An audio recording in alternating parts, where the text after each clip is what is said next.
Prime minister صاحب کیوں اتنے پریشان ہوتے ہیں اس بات سے جو ان کو بتایا جاتا ہے کہ جی شاید ان کی حکومت کے خلاف کچھ ہونے جا رہا ہے، چاہے وقت سے پہلے الیکشن ہو جائیں گے، شہباز شریف صاحب آ گئے ہیں، وہ ڈیفینیٹلی کسی طریقے سے آئے ہیں، کسی کے کہنے پہ آئے ہیں، اور یہ بات صحیح ہے کہ وہ بہت ذہین چلاک آدمی ہیں، وہ کہتے ہیں کہ کبھی مس کیلکولیشن نہیں کرتے، جو لوگ کہتے ہیں کہ مس کیلکولیشن ہوئی ہے وہ کہتے ہیں آج بھی کہتے ہیں غلط ہے۔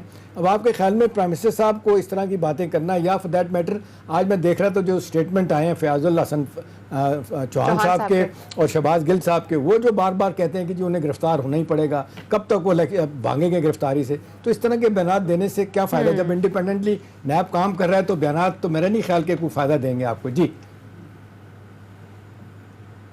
دیکھیے، آپ کے سب سوالات صحیح ہیں، ایشو صرف یہ ہے کہ جو حکومت جو پی ٹی آئی کا منشور طریقے انصاف کا وہ اینٹی کرپشن ایجنڈا تھا، اس میں کوئی شک نہیں ہے۔ اگین میں آپ سے پوچھتی ہوں، یہ مجھے جواب دینے کی ضرورت ہے کہ پاکستان کے آج کل انفراسٹرکچر کے کیا حالات ہیں۔ یہ جو رپورٹ نکلی ہے، میں شہباز صاحب پہ صرف ایک چھوٹی سی اگزامپل کہ یہ جو کمیٹی ہے لون کمیشن، جس میں ہم دیکھ رہے ہیں کہ جی ہمارے قرضے کیسے بڑھے۔ آپ کو پتا ہے کہ حکومت نے جتنے بڑے بڑے پروجیکٹس کیے ہیں اسی رپورٹ میں نکلا ہے، اسی رپورٹ میں بی آر ٹی کی میں انویسٹیگیشن ہو رہی ہے کہ وہ پانی کے ساتھ بہہ گئے ہیں۔ وہ جو قرضے لیے تھے، جو بلڈنگ بنائی، جو سڑکیں بنائی، جو برج بنایا، وہ پانی کے ساتھ چلے گئے ہیں پچھلے 10 سال میں۔ تو مجھے بتائیں کہ یہ عوام کا پیسہ تھا کہ میرا پیسہ تھا کہ کوئی اپنے گھر سے لے کے آیا تھا؟ یہ حکومت عوام کے نام پہ قرضے لے کے یہ انفراسٹرکچر پروجیکٹس بنائے تھے، تو کدھر ہے؟ ذرا دکھائے تو ان کا نتیجہ۔ کوئی اسکولوں میں ایڈوانٹیج دکھا دے، کوئی اسپتالوں میں ہمیں تو 2 سال ہوئے ہیں جو پرانی حکومتیں گزری ہیں، آپ کا لنڈن جیسا لائف سٹائل تھا، تھائی لینڈ جیسا تھا، پیرس جیسا تھا، کوئی تو ملک دکھا پائیں گے نا جہاں پہ یہ پیسہ خرچ ہوا، جہاں پہ کوئی نہ کوئی کام ہوا۔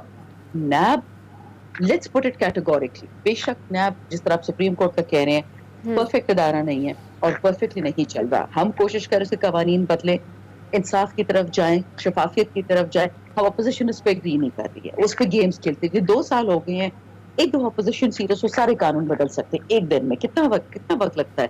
آپ نے دیکھا ہماری کانسٹیٹیوشنل جب امینڈمنٹس آئیں، جب ایکس پارٹا کے لیے تھی، تو کدھر اپوزیشن کیوں ادھر نہیں بیٹھتی؟ اگر اتنے ہی نفرت ہے ان قوانین سے، اگر واقعی پولیٹیکل وکٹمائزیشن کے لیے استعمال ہو رہے ہیں، آ جائے بیٹھے ہمارے ساتھ، ٹھوس اقدامات دیں۔ ان کی تو میجورٹی ہے سینٹ میں ان کو کون روک سکتا ہے؟ شندانہ ذرا یہ بھی بتائیے گا، ذرا ایک بار اسمبلی میں نیگوشیٹ کر کے۔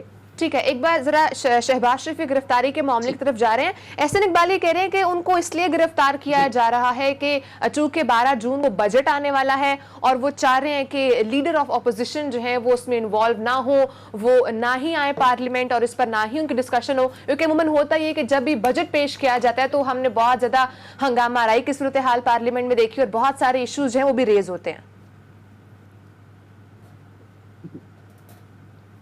جی بالکل، دیکھیے ہمارے بھی یہ بہت مزے کی بات ہے، ابھی جو کرونا کے لیے خاص ریکوزیشن کیا تھا اپوزیشن نے سیشن، یاد ہے آپ کو؟ جس میں میاں صاحب نہیں آئے، ایکسکیوز ان کا یہ تھا کہ جی ان کو کینسر ریکوری کر رہے ہیں تو وہ نہیں آ پائے۔ وہ تو ڈاکٹر فہمیدہ مرزا بھی ہیں، ہاں جی، وہ تو نصرت پٹھان صاحبہ بھی ہیں۔ میں تو آپ کو 10 اور ایم این ایز اور منسٹرز دکھا سکتے جو کینسر سے ریکور کر رہے ہیں۔ کس نے روکا تھا میاں صاحب کو آنے سے؟ وہ خود ہی ریکوزیشن کر کے وہ نہیں آئے۔ خواجہ صاحب سے باتیں کروائیں، اور زیادہ تر خواجہ صاحب نے میڈم ہمارے جو ایکس انفارمیشن منسٹر ان کی باتیں کی، کووڈ کی کسی نے بات نہیں کی۔ بھائی بجٹ میں آنا چاہتے ہیں، ان کو کون روک سکتا ہے؟ اور ایک میاں صاحب کو اریسٹ کرنے سے اگر نیب کر بھی لے، کیا فرق پڑے گا بجٹ سیشن میں؟ بجٹ تو 30 جون کو پاس ہونا ہر حالت میں ہے اس حکومت میں، ورنہ حکومت ڈیفنکٹ ہو جائے گی۔ کیوں ہم روکیں گے میاں صاحب کو؟ اور پھر نیب کے تھرو روکیں گے، ایئرپورٹ پہ نہ روک لیتے، ایف آئی اے کے تھرو نہ کروا لیتے؟ اگر اتنی ہم آل پاورفل ہیں اور سب کچھ ہمارے ہاتھ میں ہے تو میاں صاحب کو روکنے کا یہ طریقہ تھا۔ اتنا سب کہ دیکھیں لاجک پہ انسان اگر جائے نا، لاجک کی اس کا کوئی جواز نہیں بنتا۔ اچھا، باقی جو آپ کے ممبران بیٹھے ہوئے اور جو اکثر میرے جیسے لوگ جو ہم ینگ پی ٹی آئی ہیں یا ان ایکسپیرینس پی ٹی آئی ہیں، ٹیکنوکریٹ پی ٹی آئی، ہم ایک سوال بار بار پوچھتے ہیں۔